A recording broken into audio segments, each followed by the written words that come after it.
আমি আজকে মুগ ডাল দিয়ে পুডিং তৈরি করছি, সেটাই আপনাদের সাথে শেয়ার করছি। 2টা ডিম, 1 কাপের একটু কম চিনি। তো চিনিটা আমি পরিমাণটা একটু কমই দিছি। চিনিটা গলানোর জন্যই শুধু হ্যান্ড বিটার দিয়ে বিট করা হচ্ছে।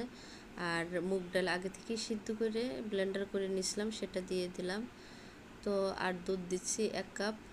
তো আরেকটু বিট করে নেব। আর এখানে আমি গুঁড়া দুধ দেবো আর কাস্টার্ড পাউডার দেবো। তো গুঁড়া দুধ 1/2 কাপ মতো দিছি, কাস্টার্ড পাউডার 1 টেবিল চামচের একটু বেশি হবে দিছি। তো এটা দেওয়ার কারণে জমবে। আর এখন আমি ক্যারামেল তৈরি করলাম। তো ক্যারামেলটা কিন্তু সুন্দর একটা কালার হয়ে গেলে আমি সেট করে নেব যে এসে পুডিংটা বসাবো। তো এটাতে বসাবো আর চুলার উপর পানি গরম দিয়ে দিছি আমি, আর পুডিংটাও ঢেলে দিছি এখন। তো এটা হতে আমার 45 মিনিট সময় লাগবে। রাত এখন 12টা বাজে দেখেন।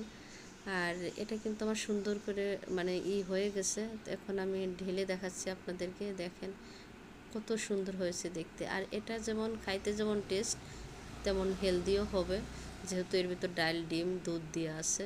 অসম্ভব মজা।